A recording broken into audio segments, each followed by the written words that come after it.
Chers amis, merci d'être avec nous. Voici une nouvelle rencontre et un nouveau portrait qu'on a le plaisir d'accueillir. Une personnalité que vous connaissez bien entendu et que vous avez vue au moins une fois. Vous ne pouvez pas passer à côté parce que l'une de ces émissions a déjà eu l'occasion de s'installer dans votre poste de télévision ou même à la radio, incontestablement. Philippe Risoli, mon invité. Bonjour Philippe. Bonjour Marc. Et je suis ravi que vous soyez là. Merci en tout cas de nous accorder quelques minutes de votre temps. Vous observez tout quand vous arrivez quelque part. Bah oui, tant qu'à faire, tant que je sache. Qu'est-ce que c'est que... Tant que je sache où je suis exactement. Où on met les pieds, ouais, bon. Oui, bien sûr. Bienvenue, voici un très bel ouvrage. Ça aussi, tous les médias en parlent, presque tous. Ouais. Ça s'appelle « Dites bien à mon fils que je l'aime », Philippe Risoli. C'est aux éditions L'Archipel. C'est un très beau livre parce que je trouve, et je disais à Philippe il y a quelques instants, que même si on en vendait deux dans sa vie, et évidemment ce n'est pas le cas pour vous, il a le mérite d'exister. Et vous avez le mérite de laisser une trace quelque part. Est-ce qu'il a été fait dans ce but-là ? Alors, de laisser une trace, oui, effectivement, je suis ravi. Par exemple, j'ai un petit-fils qui va avoir 3 ans, là, très prochainement. Je suis ravi qu'un jour, il se dise, tiens, je vais lire ce... Par exemple, quand il arrivera à l'âge que j'ai sur la couverture du livre, ça sera amusant pour lui peut-être de jeter un œil sur les aventures et les mésaventures de son grand-père. Donc dans ce sens-là, oui, mais c'est pas tout à fait pour ça que je l'ai fait. C'est un hommage à ma famille, mais à ma famille, à mes ascendants. C'est-à-dire mon père, ma mère, mes frères et mes sœurs. Mon père, ma mère, ma grand-mère, des oncles, des tantes. Le premier cercle, en fait. Tous ces gens qui m'ont vu naître, qui m'ont accompagné pendant l'enfance, l'adolescence, mais qui ne sont plus là. Et le dernier qui est parti, c'est mon père. C'est très récent puisque c'est en juillet 2021 et tout de suite on peut peut-être dire pourquoi cette phrase de titre « Dites bien à mon fils que je l'aime ». Souvent on me dit « oui, tu as un problème avec ton fils, pourquoi tu… » C'est la réaction que tout le monde a eue dans la rédaction. Sauf que ce n'est pas mon fils. Évidemment. C'est mon père qui a dit ça à l'infirmière qui lui a fermé les yeux finalement parce qu'il m'avait demandé la veille de ne pas être là. Il m'a dit, c'est un peu dur là, mais il m'a dit, va-t'en, je ne veux pas que tu me vois mourir. Donc j'ai hésité, j'ai même hésité longuement, parce qu'on est resté longtemps à ce... Ça, c'est une scène que j'oublierai jamais de ma vie. Lui, il est dans son lit face à la porte, ces portes d'hôpitaux qui sont plus larges que la normale. Voilà, moi je suis devant cette porte, je le regarde, on se regarde. Il me fait un clin d'œil, il me fait comme ça, parce que c'était un vieux lion, mon père. Et il avait l'habitude de se faire obéir. Moi, il me parlait à 65 ans, il me parlait comme si j'avais 12 ans. Bien sûr. Il me donnait des ordres. Et, bon. Et donc voilà, donc je finis par partir. Et puis le lendemain, l'infirmière m'appelle et me dit, voilà, votre père, pour le coup, là, c'est lui qui est parti. Alors après, il y a des phrases, c'est apaisé, etc. Bon. Je ne sais pas s'il était si apaisé que ça, mais enfin bon. Elle me dit, mais avant de partir, il a dit, dites bien à mon fils que je l'aime. Le bien est important. Le bien est important. C'est pas dites à mon fils que je l'aime, c'est dites bien. Vous voulez être sûr. Est-ce que vous avez douté de cette phrase ? Non, j'ai absolument qu'il ait pu je dire cette m'attendais pas à ce phrase-là. qu'il puisse dire ça, parce qu'on ne se l'était jamais dit de son vivant. Donc voilà, maintenant j'ai jamais douté une demi-seconde qu'il m'aimait. Ça c'est pas. Même si on a eu des rapports un petit peu tendus pendant l'enfance, parce que c'était quelqu'un d'extrêmement sévère avec ses enfants. Et notamment avec moi, qui était l'aîné, de loin. Je suis peut-être, moi, arrivé un tout petit peu trop tôt dans sa vie, finalement, parce qu'il a rencontré ma mère, il était éperdument amoureux, j'arrive et ma mère devient red dingue de moi. Donc, à la limite, je me pose presque en... C'est ça, entre les deux. Ah, voilà, entre les deux, en concurrent. Donc voilà, peut-être que c'est une explication de cette sévérité qu'on qualifierait aujourd'hui d'excessive. C'est un témoignage d'amour, ce livre. Ah oui, complètement, bien sûr. Pour les deux. Ah, pour les deux, pour mon père. Pour l'ensemble de la famille, d'ailleurs, effectivement. Mais c'est vrai, essentiellement ma mère et mon père. Ma mère avec qui on était en osmose totale. Voilà. Alors c'était l'inverse de mon père. Ma mère, je la regardais, je comprenais ce qu'elle voulait me dire. L'inverse était vrai aussi. Mon père, c'était plus compliqué. D'abord, je ne le regardais pas, parce que j'ai toujours peur d'en prendre une. C'est vrai. Donc, non, c'était... Alors, ce qui est très drôle, c'est j'ai connu 2 hommes totalement différents. C'est-à-dire, alors, un père vraiment très, très sévère, je dirais trop sévère, qui, lorsque j'ai eu des enfants, a été un grand-père absolument admirable avec mes enfants. Il a été absolument génial avec mes enfants. C'est souvent le cas. Voilà. Et puis, quand ma mère est partie après 2004, donc 2004-2021, vous voyez, il y a eu un moment assez important où il se retrouve tout seul. Et où donc je me retrouve tout seul avec lui. Et là, je me dis, oh là là, ça va être tendu. Ça va être bon. Et puis en fait, pas du tout, ça s'est pas du tout passé comme ça. C'est-à-dire que lui vivait à la campagne, j'allais le chercher pour le ramener à Paris, parce que moi et ma famille, on vit à Paris. Et puis au fur et à mesure où on avançait dans le temps, il a commencé, lui, qui ne m'avait jamais parlé de sa vie, jamais, pas une seule fois. Par pudeur? Franchement, j'en sais rien. Je sais pas. Mais de toute façon, ma mère m'a pas parlé de la sienne non plus. Ma grand-mère, j'ai découvert des trucs. Ma grand-mère, la mère de ma mère, que j'adorais, ma grand-mère bretonne, j'adorais, mais j'ai découvert des trucs après. Donc, alors qu'avec ma grand-mère, on se voyait du matin au soir et j'avais l'impression qu'on se racontait tout. Bah, il y a toujours une part de secret, une part d'ombre, finalement, chez les gens. Et donc, mon père a commencé à me raconter son enfance. En Italie, fils d'immigrés italiens, mon grand-père Angelo qui déboule comme tous les Rital, comme on disait, à Paris dans le 20e, Belleville, tout ça, puis le 19e, lui il s'établit dans le 19e rue de Tanger. Et voilà, et là c'est l'école. Alors un grand-père qui ne parle quasiment pas le français, qui avait des vignes en Italie, évidemment à Paris, à part Montmartre, il n'y a pas vraiment de vignes.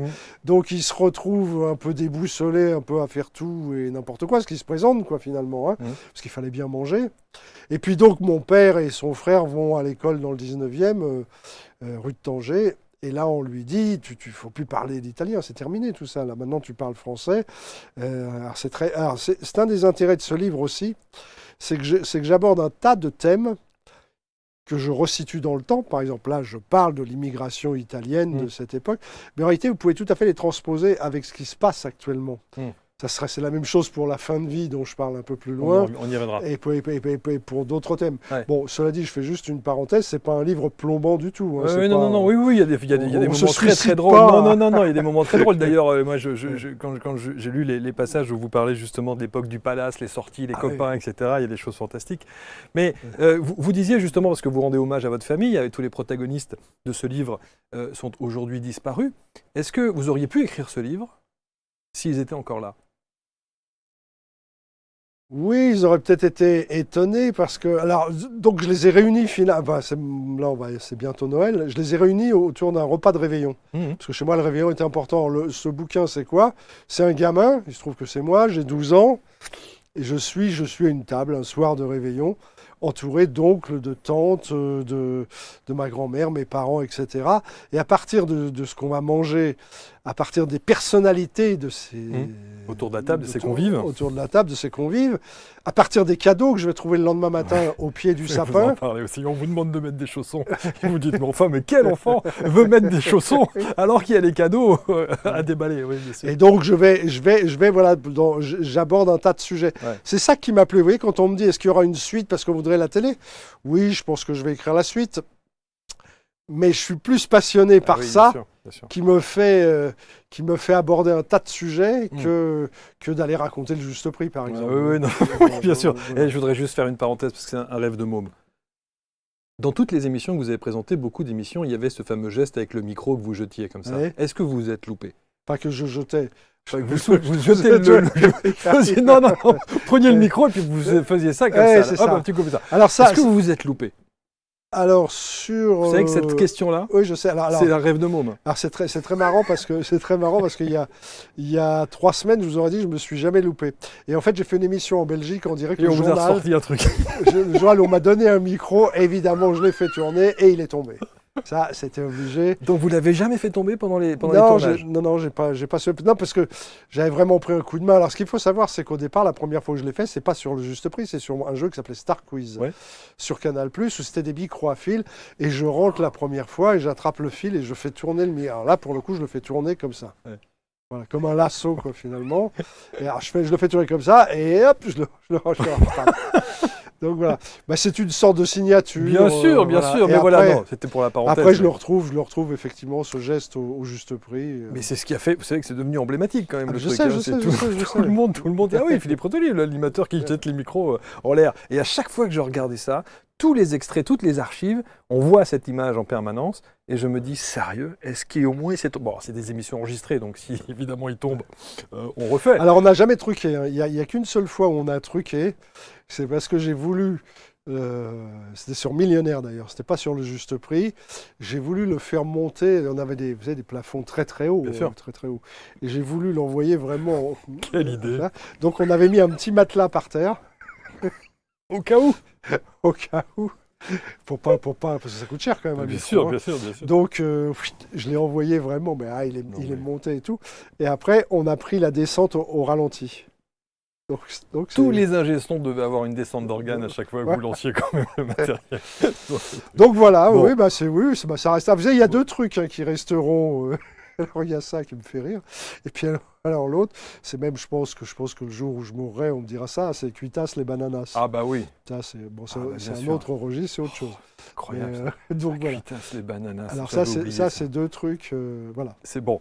Je voudrais vous montrer une photo parce que je voudrais qu'on parle de vous, de votre enfance, Ah bah là, oui, là, c'est tous les livres que j'avais en face de moi. dans la Alors, bibliothèque c'était familiale. c'était pas ces couvertures. C'était pas ces couvertures-là. Oui. Vous savez, c'était encore les couvertures jaunes, oui, jaune. Ouais, c'est possible. Vous savez, couleur un peu papier jauni, là, avec c'était les pages, c'était un papier très très épais, et même les rebords de pages, ça fait comme ça. Vous savez, Ah oui, oui, oui, oui. vous voyez ce que Oui, oui, je vois très ce bien. que je veux dire, Absolument. voilà. Donc c'est ça. Mais là, on retrouve tout ce que je voyais. Enfin, en fait, c'était les livres de ma mère. Hein. C'est pas moi qui lisais L'étranger Oui, à 5 ans. Oui, bien sûr. Donc c'était ma Mais en mère tout cas, qui vous êtes lisait ça. marqué par ça. Ah oui, parce que si vous voulez, il y avait une mini bibliothèque en face de moi. Enfin, j'avais mon petit lit, parce que je dormais dans la même chambre que ma grand-mère. Alors, je dormais pas avec elle, parce que souvent je lis, il dormait avec sa grand-mère. Non, je dormais pas avec ma grand-mère. Mais on était dans la même chambre. On était dans la même chambre. Et j'avais un cousin qui était là, qui s'appelle Gérard, le fameux Gérard. Alors, il y avait deux lits comme ça, de ma grand-mère, une table de nuit, Gérard, une armoire. Et moi, j'étais dans l'autre sens. Et dans l'autre sens, j'avais face à moi une bibliothèque. Et donc, je voyais je sais pas comment ça s'appelle. L'arête. L'arête, voilà. L'arête des livres. Je voyais l'arête des livres. Et donc, je lisais tous les jours. Je lisais Vipère au point, Rebecca, L'étranger, L'écume Vous des vous rendez compte, jours. c'est que ça a dû sacrément vous marquer quand Ouais, même pour que vous puissiez encore vous en souvenir Ah bah aujourd'hui. oui, dès que j'ai vu ça, et pourtant, bien c'est sûr. pas les mêmes. Tout de suite, je vous dis, Ouais, bien sûr, bien sûr. c'est les livres que j'avais face à moi, quoi. Belle enfance.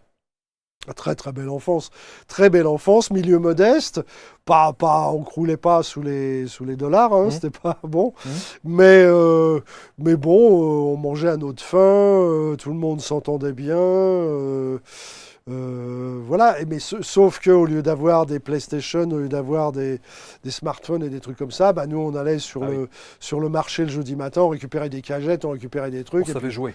voilà, puis on se faisait puis on avait une paire de patins à roulettes, alors on patinait, on se cassait la figure, on rentrait, on avait les genoux écorchés, donc on prenait une tarte C'est vrai. parce qu'on s'était écorché ou parce qu'on avait les mains noircies par la poussière.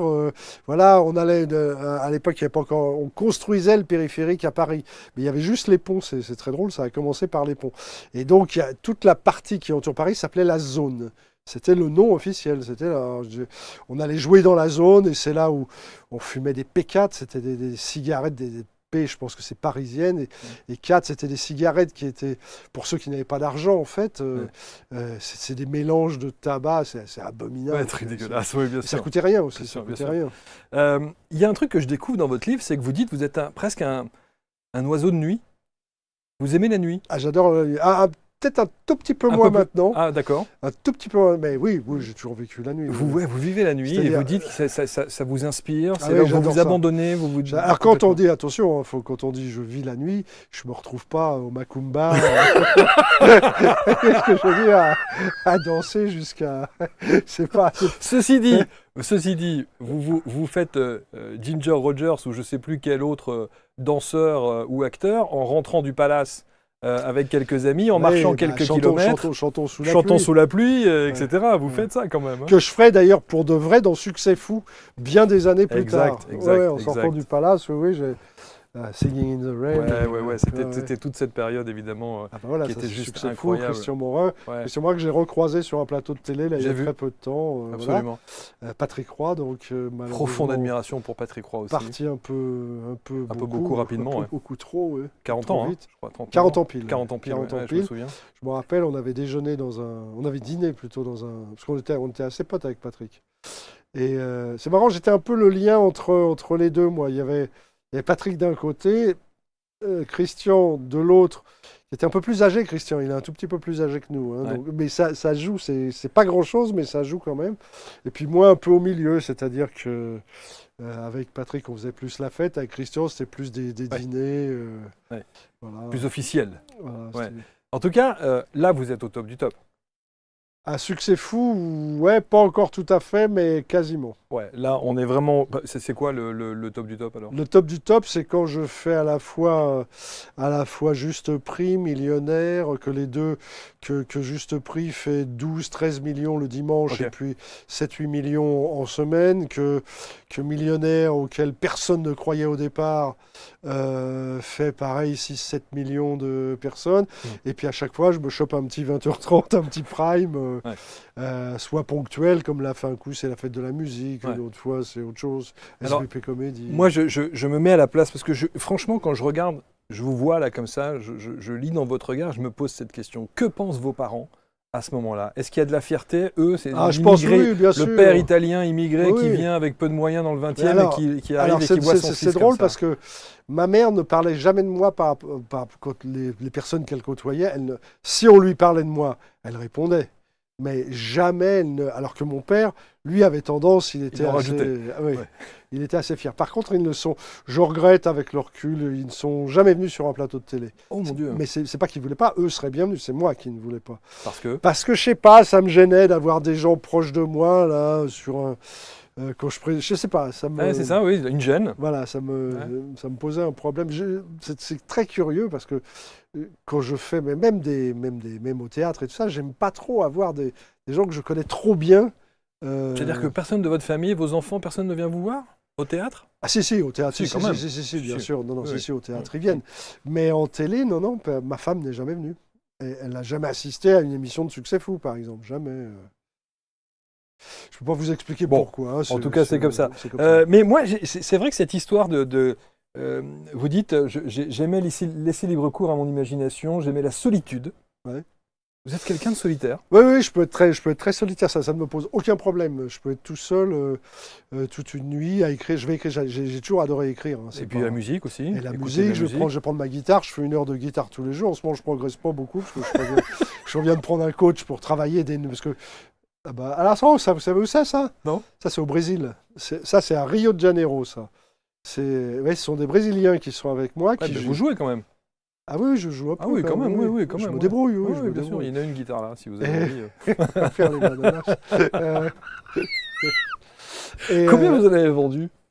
Franchement, j'en sais rien du tout. Des bananas là. Mais je sais pas. C'est incroyable. Mais là, je reviens à ça, c'est un grand souvenir parce que c'est pas si vieux que ça, hein, c'est il y a 5-6 ans, ça. Et je suis donc à Rio de Janeiro, et il y a ces musiciens qui sont dans la rue et tout ça, puis il y a une guitare. La guitare, elle n'est pas à moi, la guitare, là, hein, elle était posée, donc. Et je leur parle en anglais, et je leur dis, tiens, je ferais bien un petit truc, et c'est marrant qu'elle arrive là, cette photo-là. Il y a celle-là aussi. Je ferais bien... Ah oui, d'accord, vous êtes allé, d'accord. Alors ça, là c'est en Corse, là. Là, c'est en Corse. Là, c'est en Corse, ça, c'est à Propriano. Vous savez, je vais vous dire, votre cursus, il est quand même, en termes de cursus scolaire, universitaire, il est quand même assez exemplaire. Hein, le bac de philo, études de droit, maîtrise de droit, sciences, etc., de l'information et de la communication, il est assez exemplaire. J'ai l'impression que vous êtes un artiste refoulé. J'ai l'impression que vous êtes un artiste. Ah oui, Plus que ça me ferait plaisir un d'être journaliste un ou artiste, plus qu'un animateur. je sais pas, je sais que j'aime bien la scène, ça c'est sûr et certain. J'aime bien être sur scène, là il se trouve que j'y suis au théâtre, donc très bien. Je pourrais faire du stand-up, je joue pas assez bien de la guitare pour être tout seul sur scène avec une guitare, mais si je prends 2 bons guitaristes avec moi, je pourrais faire des trucs. Parce que on me parle toujours des bananas, mais j'ai écrit un paquet de chansons, moi. Hein. Donc, Donc voilà, et je suis triste L'étiquette des je suis un- bananas, c'est horrible. je suis un peu triste qu'on ne les connaisse pas, mais bon, je ne vais pas revenir là-dessus parce Non, que non, bien sûr, je l'ai bien déjà expliqué 100 fois. Bien sûr, La version que vous connaissez n'est pas la version du tout que j'ai écrite. d'accord, Alors, quand on aura fini l'émission, je vous ferai écouter, parce que je l'ai dans mon portable, d'accord. donc je vous ferai écouter la version que j'ai écrite. Et vous voulez pas nous la faire écouter là pour que tout le monde en profite? Ah bah, Allez-y, cherchez-la 2 secondes. Si hein. vous voulez, Pendant ça ce temps-là, me c'est pose pas- aucun c'est pas- problème. Allez-y, on peut continuer à Oui, discuter. oui, oui, bien sûr, bien sûr, vous allez, je sais on va pas, pouvoir pensez qu'on va- chercher on ça. va entendre. On a l'impression quand même que, effectivement, quand vous faites tout votre cursus, le bac de philo, ensuite les petits jobs, mais même, vous allez quand même directement à l'essentiel des médias, soit François, tous ces jobs. François, c'était des job dates. c'était un Oui, oui, job quoi. d'été, mais ce que je veux dire, c'est que vous choisissez directement, vous savez ce que vous voulez.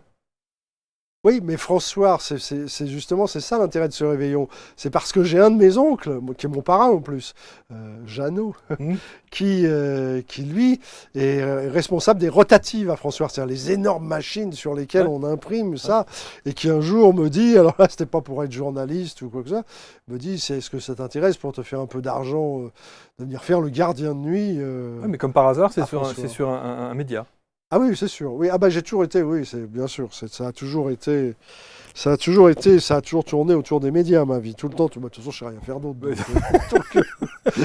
Donc, si vous m'enlevez les médias, il me reste plus. Alors, on va juste, voilà, juste le temps de chercher effectivement cette fameuse version des bananas, qui est quand même assez incroyable. Puis on va revenir bien sûr sur votre livre. Moi, c'est cette relation que vous avez avec c'est vos drôle parents parce que qui là, est je vois magnifique. plein de titres qui n'ont rien à voir avec les bananas. Je pense que c'est Vous savez celle-là. quoi? J'avais zappé les bananas. Regardez. Vous pouvez l'approcher un petit peu du micro.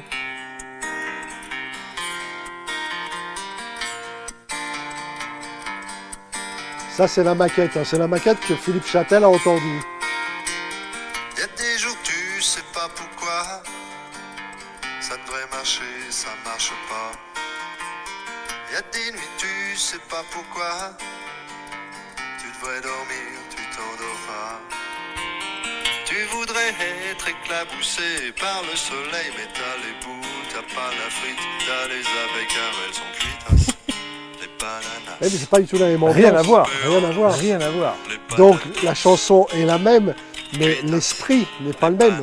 Du tout, du tout, du tout. Là, la chanson, c'est on fait pas la farandole Je là-dessus. vous entends plus si vous restez avec le Y a téléphone des à jours côté. tu Donc, il faut- voudrais zapper. Hein Ou tomber en Si vous parlez en même temps que vous mettez le téléphone ici, on va pas réussir à vous entendre. tu dynamites, Mais c'est bon. tu sais même plus C'est bon. où tu habites. Et ça, vous le jouez comme ça? La Oui, guitare quand on le fait en acoustique. Ah ouais, donc vous assurez bien. Ah non, mais là, c'est pas, là sur cette version-là, c'est pas moi qui joue, c'est Michel Aumont, Ok. qui est le guitariste de Maxime Le Forestier. Oui, quand même, juste Donc, un peu, oui. donc il joue. Je lui avais demandé justement Ouais. de me faire un truc, mais tu vois, si, par exemple, tu vois, pour juste, je te mets un petit bout d'une autre pour que Allez-y, tu vois allez-y. le style de ce que je fais. Ouais. Parce qu'un jour, j'ai dit, ça, il peut y avoir des consonances un peu Louis Chédid, mais évidemment, quand ils ont entendu l'autre truc, C'est tout vrai. le monde se fout de ma gueule. Voilà. Ça s'appelle Je pense à toi souvent. C'est beau. Juste le début. Mhm.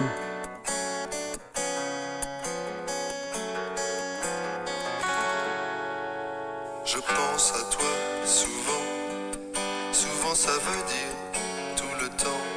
Les mots n'ont plus de sens, sinon souligner ton absence. Alors, Les mots, mais à quoi bon? Finiront par avoir raison, de toi, de moi, de nous, quoi. Une dernière fois. alors il faut Moi, monter sur scène. Si je Il faut le faire. Comment? Il faut monter sur scène. Oui, bien sûr, je pourrais, parce que j'en ai 50 hein, des Alors. chansons comme ça. Voilà, donc... non, mais c'est pour dire que...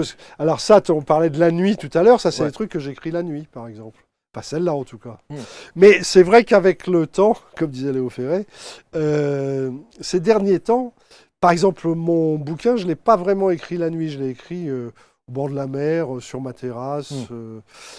Alors qu'avant, tout ce que j'ai fait, mes chansons, tout ça, c'était plus la nuit. Ouais. Et puis même, je me mettais un casque. À l'époque, c'est quand on avait les 33 tours, les Ouais, vinyles. bien sûr, Quoi. bien sûr. Je me foutais un casque sur la tête, je te balançais ça. Est-ce que vous considérez aujourd'hui, avec le recul, avoir eu de la chance? Il faut de la chance dans ce métier. Si tu n'as pas de chance, tu es mort. Dès le départ, tu es mort. Je pense qu'il faut, si tu veux, il faut du travail, il faut de la chance. Et puis, il faut quelque chose en plus des autres. Qu'est-ce que vous aviez en plus des autres? Non, mais qui est, pour tous ceux qui ont fait ce métier, qui l'ont reçu, une espèce de charisme. Moi, on me dit, par exemple, quand je rentre sur scène, j'ouvre pas la bouche, on me dit, mais tu remplis déjà le... Tu vois, et pourtant, j'ai rien fait. Si je me mets à, tu vois, à parler, tu vois, généralement, je capte l'attention, si tu veux. Ouais. Donc voilà, mais ça tu l'as ou tu ne l'as pas, et ça, tu peux faire des claquettes toute ta vie, tu ne seras pas forcément Fred Astaire, quoi, C'est sûr. vois, tu seras peut-être pas mal, mais, Ouais. mais voilà. Donc, Ça, c'est un héritage de qui? Papa ou maman? je sais pas, parce que mon père était pas... Alors, mon père était artiste de ses mains au sens faire des trucs extraordinaires, je veux dire. Oui, il a mis des mains en or. Voilà, il avait des mains en or. Ma mère c'était d'ailleurs assez marrant leur couple, parce j'avais d'un côté mon père qui était très manuel, et de l'autre côté ma mère qui était plus une intellectuelle. On a vu les livres, tout ça. Là, on en a vu quelques-uns, mais Bien sûr, il y a une bibliothèque entière. Ouais, une bibliothèque entière. Mm. Alors que mon père n'a jamais lu un livre de sa vie. Mais d'abord pour une raison simple, c'est qu'au départ, il ne parlait pas français. Donc, et on ne trouvait pas des livres en italien, et donc tout ça, c'était un peu compliqué, quoi. Est-ce que vous avez été heurté par les phrases parfois qu'on entend quand on voit son fils s'orienter dans une carrière artistique, de dire c'est pas un métier ça? Alors, c'est pas qu'on m'a dit c'est pas un métier, parce que mes parents avaient conscience quand même que c'était un métier, mais en revanche, ils avaient peur pour moi parce qu'on me connaissait, on était totalement étrangers à ce métier des médias.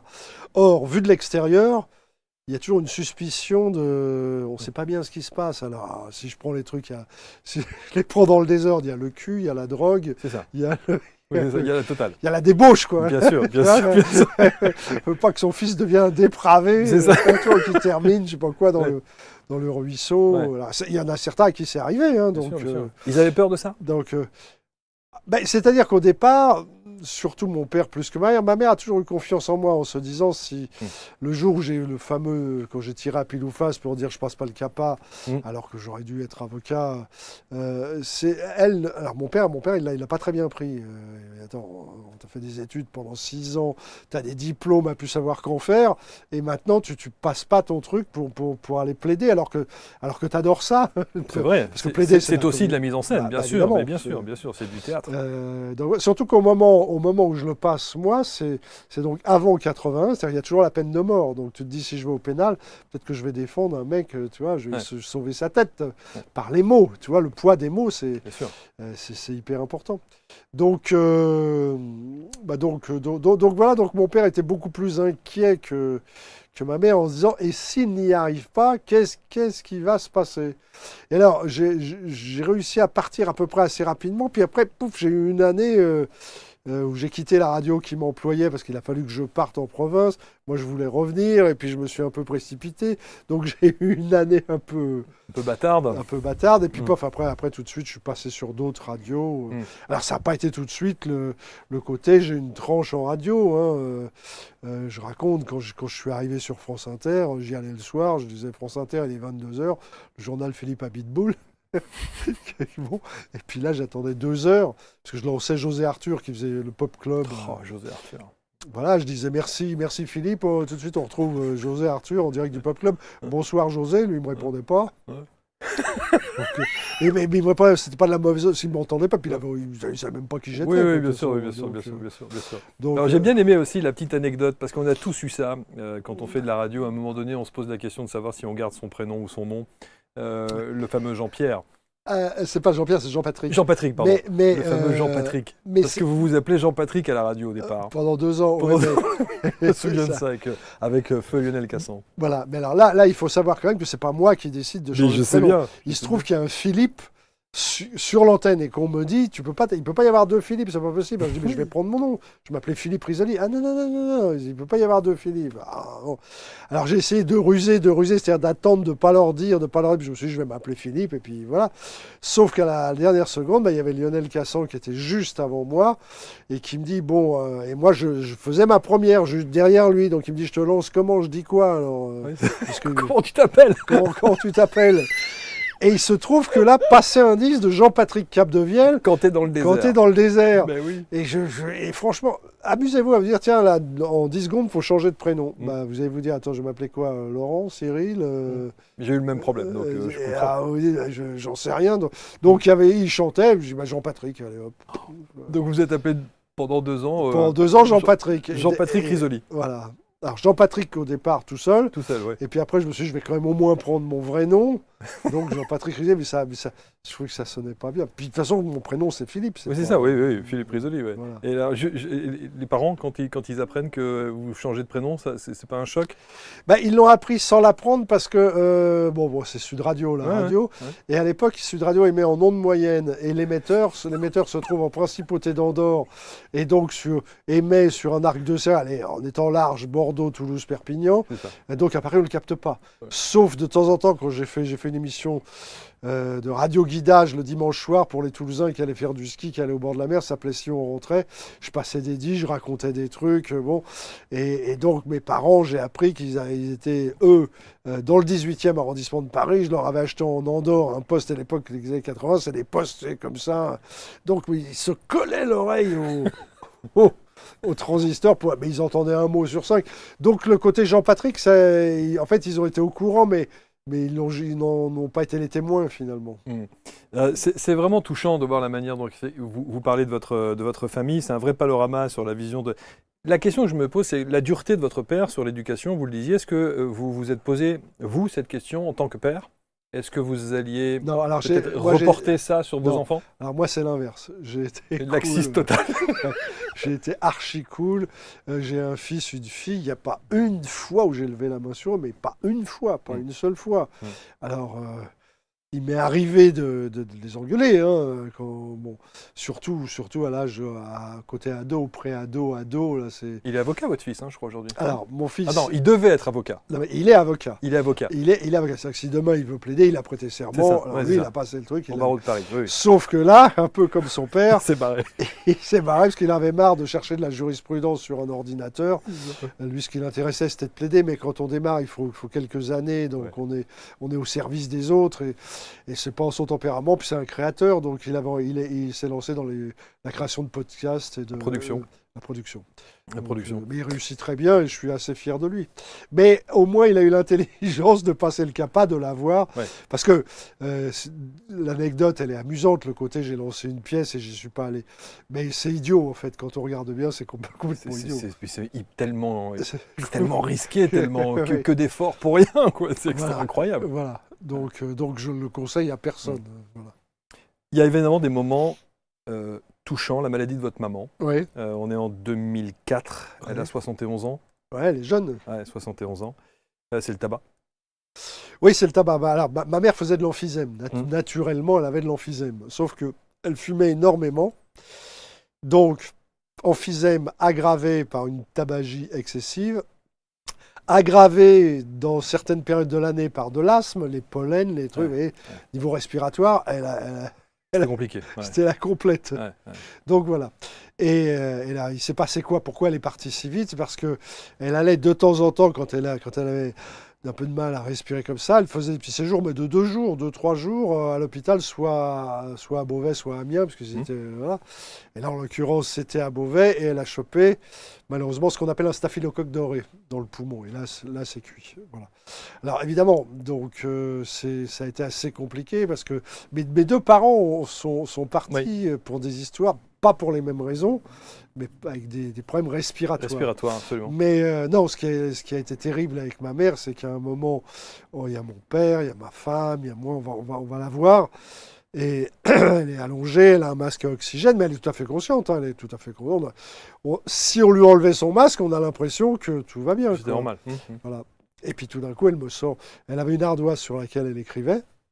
Donc elle m'avait déjà écrit 3-4 trucs, et tout d'un coup, elle écrit quelque chose, elle retourne son ardoise, et là je vois la mama. Donc la mama, je comprends tout de suite ce qu'elle veut dire. Elle fait allusion à la chanson de Charles Aznavour, Bien sûr. du style, bon bah mon grand, là cette fois, j'y vais quoi. Alors, moi, c'est un passage qui m'a profondément touché, vraiment, sincèrement, Philippe, c'est que Vous êtes dans le questionnement du départ de votre maman. Bah oui, parce que je suis en train de parler avec elle. Vous voyez, imaginez, elle est là, alors ok, elle a un masque à oxygène, bon bah très bien, mais enfin, elle était dans un lit, mais dans un lit pratiquement assise, tout ça, assez vive, hein. Voilà. Et puis tout d'un coup arrive une infirmière. Il y a mon père, ma femme et moi. On est là tous les trois autour d'elle. Moi, je fais l'idiot quoi, pour essayer de la faire rire. Et vous arrivez à la faire rire d'ailleurs. J'arrive à la faire rire. Ouais. Bon.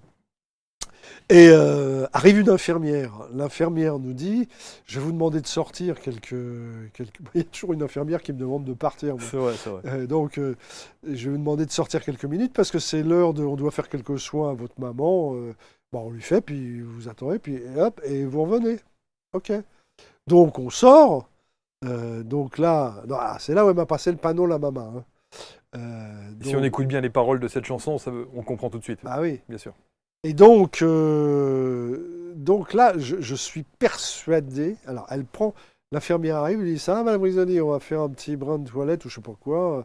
Et elle lui prend la main comme ça. Et je vois très bien ma mère qui lui serre la main. Bon. Et je la vois qui regarde cette affaire avec qui elle avait l'air de très bien s'entendre, manifestement. Et je ne peux pas m'enlever de l'idée. Je l'ai vu faire comme ça. C'est maintenant. Maintenant. Bon. On sort. Ça fait 2 minutes qu'on est sorti. Et là, on entend... Les alarmes. Une espèce d'alarme. Et moi, je réalise pas. Je dis à mon père, bah dis donc, là, il y en a un qui dit... ça, c'est pas son jour, quoi. Sauf que je réalise pas que c'est ma mère, en fait. Et donc, l'infirmière arrive et dit venez saouler, votre maman vient de partir. Et là, je me dis comment c'est possible. Alors, je sais bien qu'il y a un moment où on est vivant, puis il y a un moment où on est mort. Je me dis comment c'est possible. Il y a 3 minutes, je suis en train de parler avec elle, je fais l'idiot pour la faire rire. Je suis devant son lit. Ok, elle a son masque. Ok, elle me passe le truc, la maman. Enfin, je la sens pas mourante dans la minute. Alors, c'est vrai que je me suis posé des questions sur l'euthanasie, etc. J'en ai parlé à des amis médecins qui m'ont dit « Tu te trompes, c'est impossible. C'est impossible. Jamais ça ne se passerait comme ça. » Alors, ils sont médecins, c'est leur métier. Je leur fais confiance. Il y a aussi le secret professionnel, et puis il y a tout ça. Mais votre intime conviction, c'est qu'elle avait la complicité de cette infirmière ? Moi, je peux pas l'affirmer. Oui, mais vous le ressentez intérieurement. Mais intérieurement, je la vois trop faire comme ça. Puis... Évidemment, ça nous pose la question de ce cas de figure où on sera sans doute tous amenés à être confrontés. Ouais. Quel est votre rapport par rapport à tant de polémiques depuis des années sur cette histoire de l'euthanasie ? C'est-à-dire là, donc il y a ça, c'est l'histoire de ma mère, mais l'histoire de mon père, ce qu'on n'a pas dit tout à l'heure, c'est que mon père, disons à partir d'une dizaine de jours avant de partir, il commence à me dire « Je veux partir. Pourquoi il ne me laisse pas partir ? Je veux partir. Je veux qu'il me laisse partir. » Parce que il était un peu shooté sur la fin, quoi. Il était un peu... Mais alors, il avait des moments où il redevenait conscient, puis un peu, il voulait partir, quoi. Mais la loi l'interdit officiellement. En France. En France. Donc, je ne sais pas. Je pense qu'il faut vraiment légiférer là-dessus. C'est pour ça que ce bouquin m'intéresse. Parce que je pose plein de questions. Je vous parlais de l'immigration tout à l'heure, mais qui dit immigration dit intégration. À l'époque, l'immigration, je dis, mon père, c'est tu ne parles plus l'italien, tu veux venir en France ? Ok, bah t'es français. Et mon père l'a admis. Sauf que ça, aujourd'hui, vous dites ça aujourd'hui, vous passez dans les extrêmes. Ah bah oui. Oui, mais je m'en fous, moi. Non, mais oui, ce que je dis. Non, mais je vous dis. C'est la réalité. Bien sûr. Vous êtes en France, vous arrivez de l'étranger, vous êtes accueilli par un pays. L'idée, c'est d'épouser, si vous souhaitez rester, évidemment, si c'est juste un passage comme ça. Mais si vous souhaitez rester, le minimum, c'est d'épouser les us et coutumes du pays. Sur l'euthanasie, quel est votre... J'en sais rien, parce que... C'est vrai que ces 2 cas de ma mère et de mon père m'ont fait réfléchir à ça. Moi, je pense qu'il faut légiférer. Je pense que... Enfin, il faut avoir une situation claire et nette. Parce que il y a la loi Leonetti, il y a tout ça. Mais on ne sait pas bien. Oui, c'est très compliqué. C'est vrai que c'est très compliqué. Ça change en permanence. C'est toujours comme ça en France. En France, tout est toujours compliqué. Non, mais c'est pas faux. Si vous voulez, si on prend un exemple beaucoup moins dramatique, vous allez en Espagne, par exemple, on vous dit, sur l'autoroute, vous roulez à 120.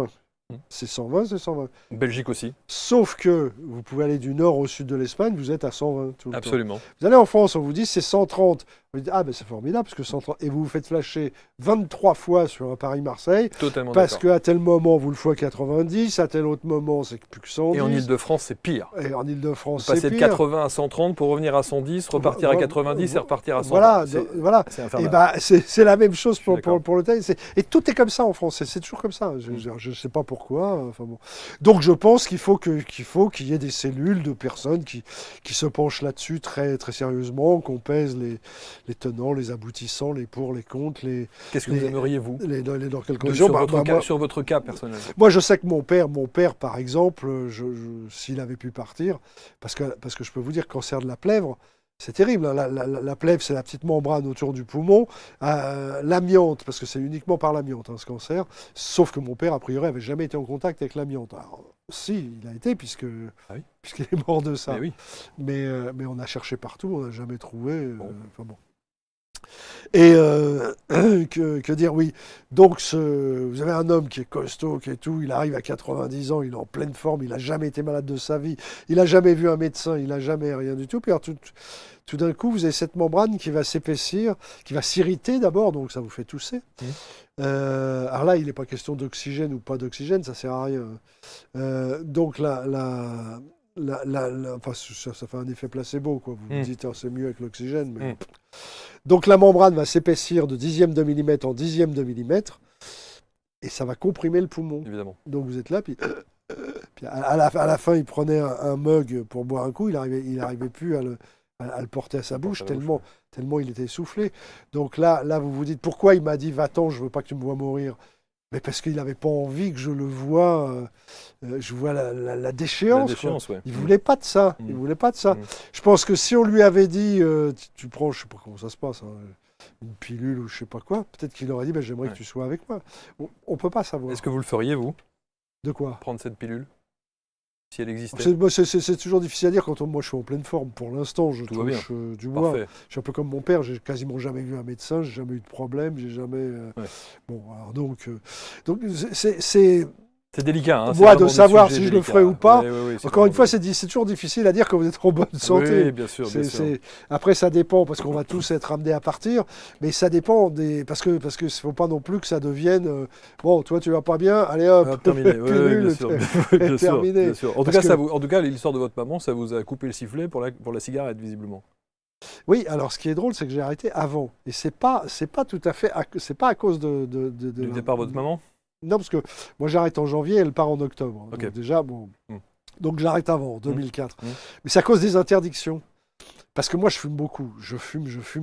Et là on commence à interdire les. Alors j'aime voyager. Oui. Les cigarettes dans les aéroports, vrai, on commence à les interdire dans les trains, on C'est commence à les interdire au restaurant. Et là je me dis, mais ça va être un enfer, ma C'est vie. vrai. Ça va être un enfer. Ouais. Et juste avant, je fais un voyage, avant que les interdictions tombent. En France, je fais un voyage aux États-Unis, je vais souvent aux États-Unis. Et là, j'emmène mes enfants, San Francisco, toute la côte Est et tout. Et on se retrouve dans les hôtels. Et dans les hôtels, plus le droit de fumer dans la chambre, plus le droit de fumer au restaurant, avant que ça arrive en France. Hein. Et là, je vois que ça me pourrit la vie parce que moi, j'ai envie de fumer. Et je me dis, ça va pas être possible, quoi. Donc, c'est plus pour ça que par rapport à... Voilà. Bon, enfin, en tout cas, vous étiez quand même... voilà, vous avez des exemples de conséquences du tabac qui sont quand même... Oui, puis en allant voir ma mère et mon père, je peux vous dire que j'ai vu des cas... Vous étiez un gros fumeur? Ah oui, très gros. Moi, je fumais 2 paquets de blondes quotidiennement, Wow. voire 3 dans les grands moments. Wow. Ah oui. Je raconte une anecdote d'ailleurs au juste prix. Où, donc quand il y avait des coupes, j'allumais une cigarette. J'allais la fumer dehors, sauf que des fois je tirais une taf et puis terminé, on reprend. Donc bon, je jetais ma cigarette. Mais sauf que là, je fumais 5 paquets par jour parce que Ah oui, il fait la moitié de... à chaque fois, même pas la moitié, des fois je faisais ça, on reprend. Hein. Bon. Alors bon, j'en ai eu marre, je me suis dit, quand vraiment je tire qu'une taf, je vais éteindre la cigarette sur mon talon, je vais la mettre dans ma poche, puis je la rallumerai après. Et donc j'ai fait ça, j'ai dû le faire 10 000 fois, ça, sans problème. Sauf qu'il y a une fois, Ou je l'ai mal éteinte. J'en étais sûr. C'est-à-dire que j'ai foutu ça contre mon talon, j'ai mis la clope, et moi j'arrive, bonsoir à tous, bienvenue au juste prix, etc. Je commence à parler, alors... Et ça vous brûle le pantalon? Et là, ça commence à me brûler. Je sens un truc, mais comme une piqûre de guêpe.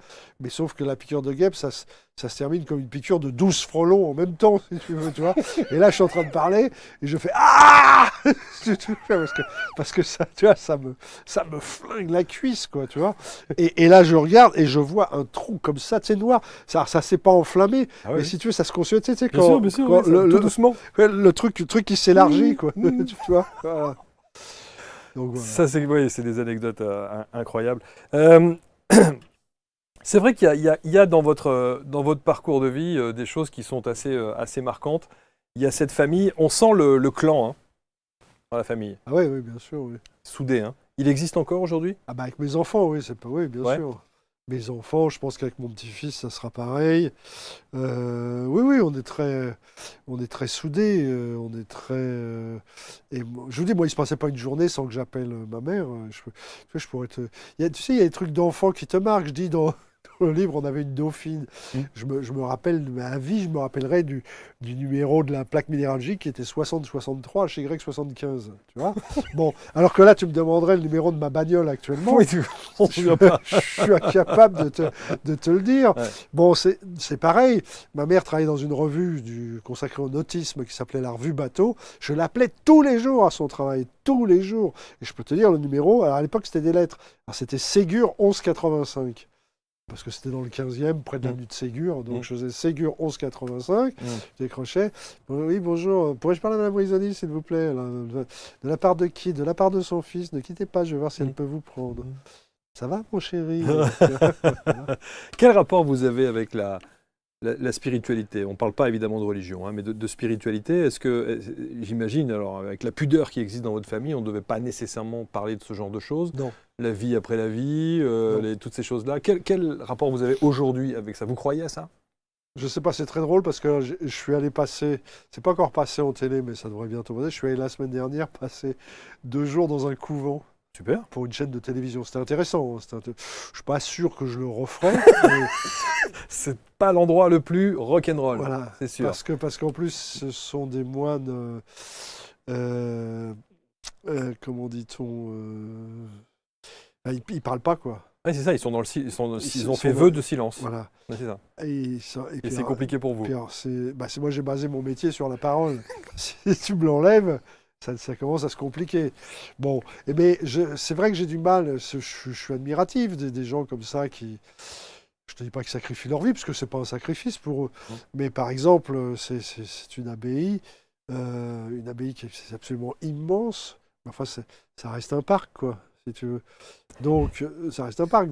Et ils n'ont pas le droit de sortir. Sauf une demi-heure le jeudi après-midi. Mais qu'est-ce que vous êtes allé tourner là-dedans? C'était pour la chaîne KTO. Ok, ah ok, d'accord. D'accord. Donc voilà, j'y suis allé parce que eux m'ont demandé, parce qu'après il y a eu une interview justement là-dessus.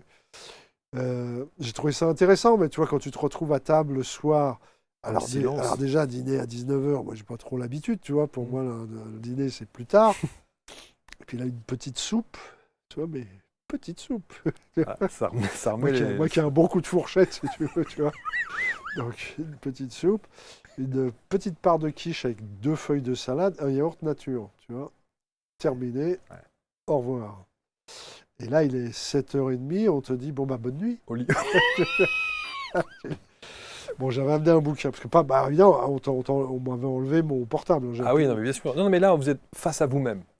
Voilà. C'est face à vous-même. Voilà. Et ça a été traumatisant? Enfin, ça a été un exercice? Non, ça m'a pas traumatisé. C'était un exercice? Oui, je l'ai pris un peu comme un exercice, parce que en plus, mais c'est un peu faussé, puisque j'ai des caméras qui me suivent. Ok. Tu vois, donc tu es seul sans être seul, parce que si tu es seul là, je peux m'allonger, faire je sais pas quoi.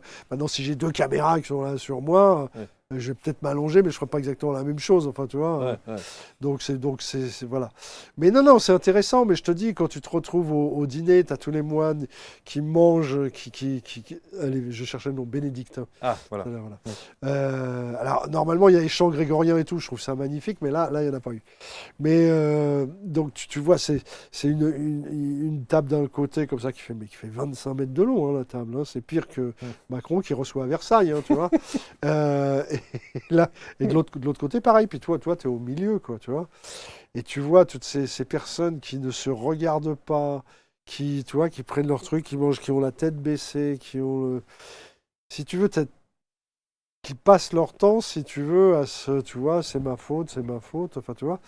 T'as l'impression qu'ils ont commis tous les péchés du monde, qu'ils en ont des milliers. Moi, c'est ce que je lui racontais au gars qui m'intéresse. Moi, quand j'étais petit, j'allais à Confesse, j'inventais des trucs parce que je savais pas quoi dire. Tu vois, je disais j'ai menti. Là, je mentais en disant que j'avais menti, si tu veux, tu vois, ou j'ai piqué, un truc, mais ce qui n'était pas vrai non plus, parce que je savais pas quoi dire, tu vois. Mais on a cette dimension spirituelle chez vous, elle n'existe pas visiblement.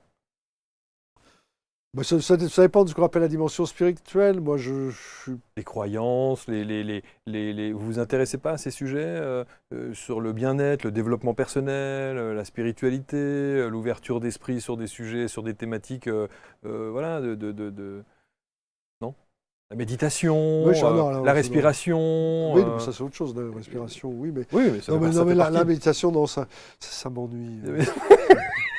Ça m'ennuie assez vite. Assez vite, et je peux, encore une fois, on l'a dit tout à l'heure, je peux être solitaire, donc j'ai pas besoin de me retrouver. Pas besoin, ouais, c'est ça. C'est une manière de l'hypnose, par exemple, c'est pas des sujets qui vous passionnent. Non, pas du tout. D'abord, j'y crois pas. D'accord. J'y crois pas du tout. Non, je peux être solitaire, je peux réfléchir, mais j'ai pas besoin de me retrouver. Par contre, plus ça va, plus j'aime aller dans des endroits type église, cathédrale, etc. Parce que je trouve ça magnifique.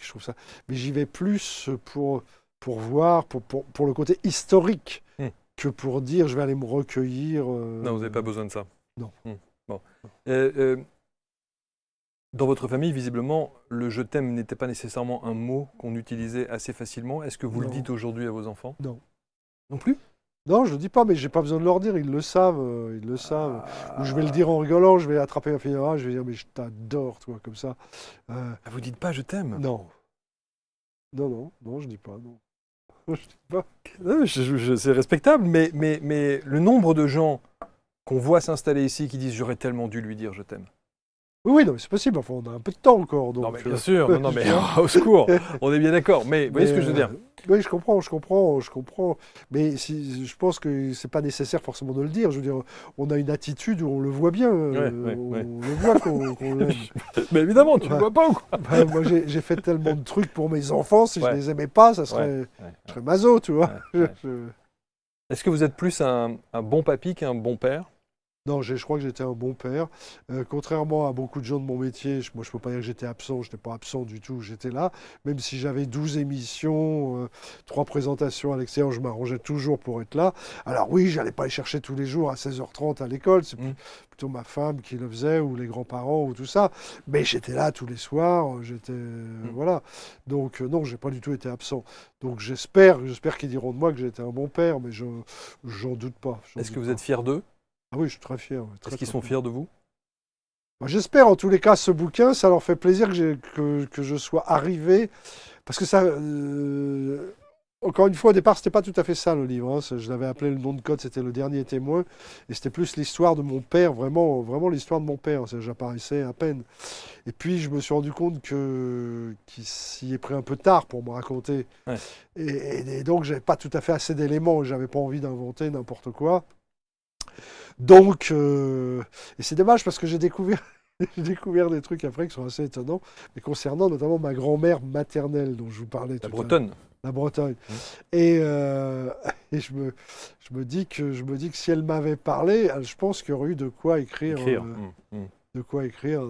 Parce que alors là, c'était encore une autre époque. Encore là, on est carrément au début du XXe siècle, quand elle est jeune. Voilà. Mais donc j'ai gardé cette idée de leur rendre hommage, Mais je me suis mis en scène finalement en tant qu'enfant, d'où ce réveillon de Noël avec tous ces gens qui vont graviter autour de moi et dont je brosse quand même le portrait. C'est cette tante qui n'a pas le même nom que mon oncle. Pourquoi ? Parce qu'elle a été mariée à un type qui a disparu le soir même, le soir de son mariage. C'est quand même assez étonnant. C'est ça. Donc ça, je raconte un peu ça. Mais c'est aussi ma grand-mère maternelle où on est absolument persuadé qu'elle était cousine du pape Pie XI. Tu vois, elle s'appelle Ratti, comme lui. Exact. Mais tout ça, mon père m'en a parlé sur le tard, mais à aucun moment, moi étant plus jeune, j'ai fait le rapprochement entre Pie XI et ma grand-mère. Jamais j'ai fait ce rapprochement. De toute façon, elle n'a jamais parlé. Bien sûr. Non, c'est vraiment, je trouve ça... Et alors, ce que j'aime particulièrement quand il y a des livres un peu autobiographiques comme ça, c'est l'ensemble des photos qu'il y a toujours à l'intérieur. Il y a des dossiers. Ouais. Hein, il y a du dossier à l'armée, évidemment. Il y a du dossier. Alors là, c'est la veille de rentrer à l'armée et au-dessus, c'est le lendemain. C'est ça. Voilà. C'est pour ça que j'ai demandé. Mais je voulais d'ailleurs qu'elle soit inversée, que ce soit les cheveux longs au-dessus. Enfin bon. Donc voilà, oui, j'ai mis. Alors celle-là, j'ai 17 ans, je voulais que ce soit la couverture de mon livre. Je pensais que ça allait être ça, la couverture de mon livre. Et mon éditeur l'a pas souhaité parce qu'il trouvait que je n'étais pas souriant. C'est vrai que vous faites la gueule. Hein. Et il avait envie. Mais parce qu'en fait, c'est une photo qui a été prise avec un pote, on a 17 ans, il avait une petite caméra, lui voulait écrire des films et il voulait que je fasse l'acteur. Et en fait, là, on est en train de tourner une scène, c'est-à-dire que lui, il est là avec sa caméra devant. Et vous jouez. Et je joue. Et bien sûr, on est en 72 en Ardèche, et là, il y a les photos. Alors là, il y a tout le monde à une photo de bébé comme ça. Sur un meuble. Ouais, exactement. Et regardez la fameuse personne qu'on appelait ma tante Hélène avec sa coiffe bretonne. C'est quelque chose, ça, quand même. Ça, c'est extraordinaire. Elle est là, voilà, ici. Voilà, là, oui. Donc voilà. C'est fascinant. Là, vous vous souvenez de cette photo ? C'est où, c'est quand ? Je m'en souviens très très bien. Elle était prise en Bretagne. Et vous voyez bien qu'elle est vachement bien cadrée, elle est de bonne qualité, etc. Et j'en ai pas 50 des comme ça. J'en ai une là, puis j'en avais une autre un peu de profil. Et je m'en souviens très bien parce qu'on avait loué une maison en Bretagne et mes parents, ma mère avait invité 2 de ses collègues de bureau, dont le photographe, qui est venu avec ses appareils photo. Et il a shooté. Et ce jour-là, il m'a pris en photo.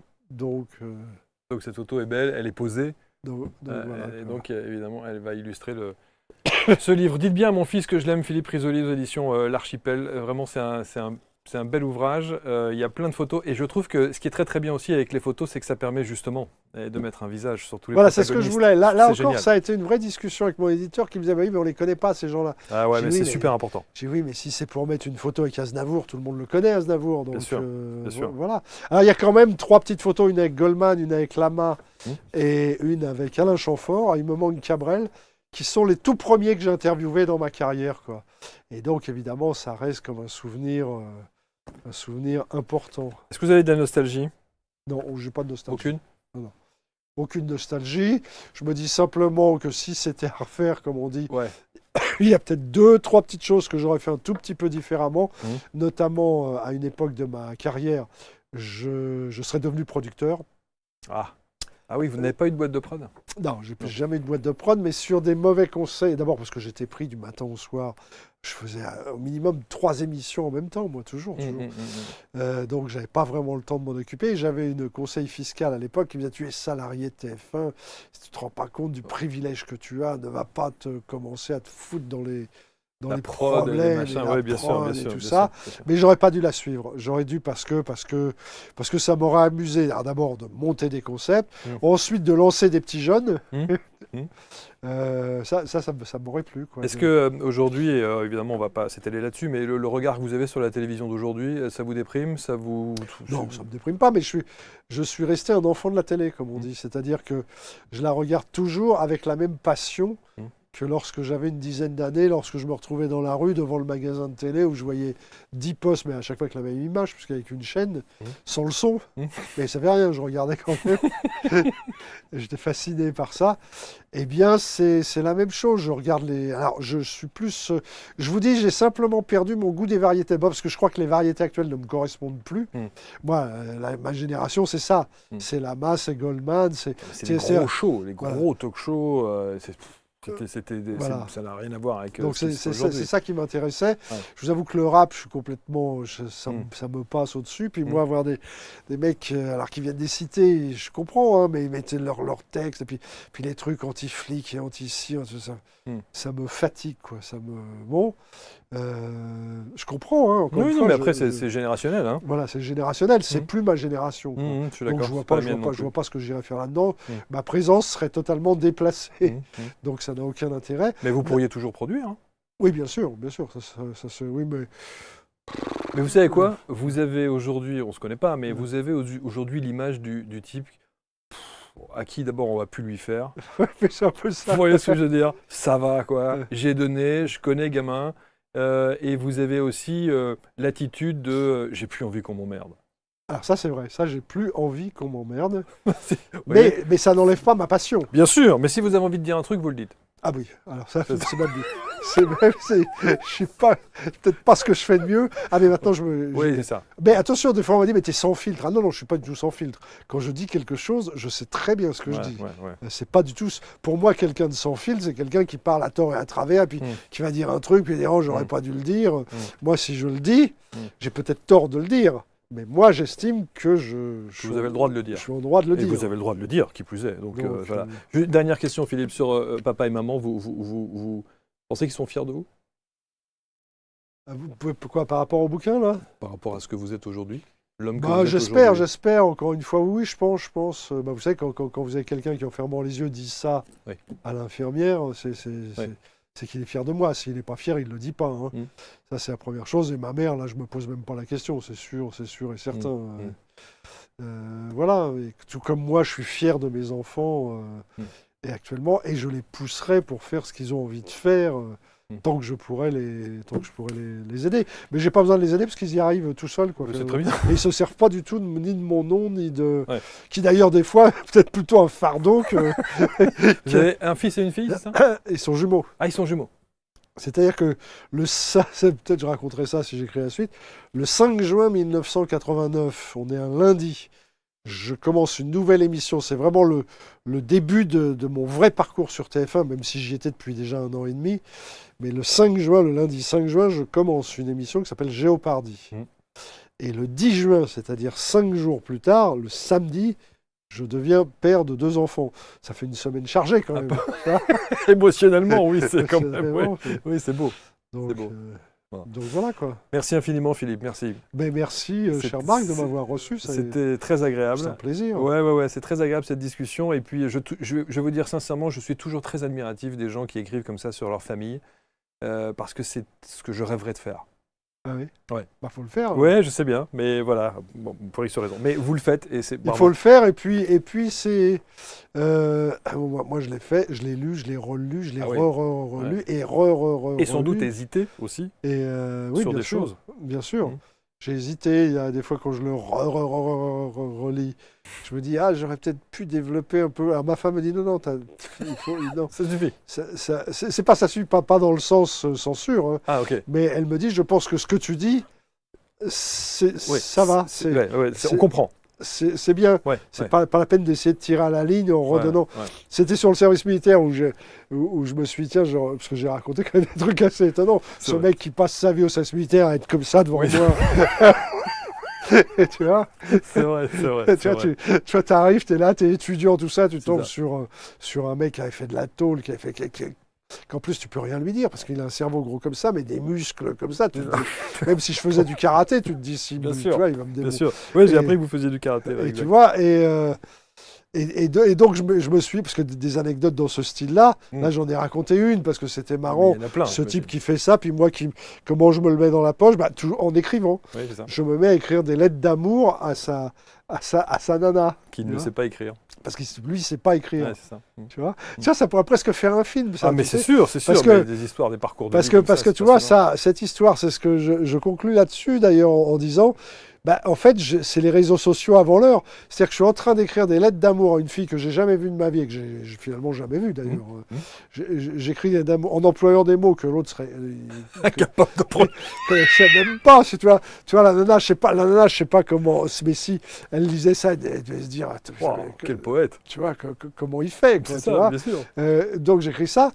Et en fait, ce que je dis, c'est qu'à la fin, parce que ça a duré 1 an l'histoire, au bout d'1 an, je finis par être, pas amoureux d'elle, mais tu vois, j'ai un petit crush pour cette fille, parce que je me laisse aller à écrire, bien sûr. tu vois. En plus, en écrivant avec cœur, quoi, Voilà. et avec sincérité. Voilà. Donc du coup, ça transpose. Voilà, et tu vois, et finalement, cette nana, je l'ai jamais vue, et je finis par ressentir quelque chose, si tu veux, tu vois. C'est marrant, hein. C'est gênant. Donc c'est les réseaux sociaux avant. Mais oui, absolument, Voilà. absolument. Merci en tout cas, Philippe. Merci, Marc, Lisez à ce toi. livre, c'est très, très intéressant, c'est plein de tendresse.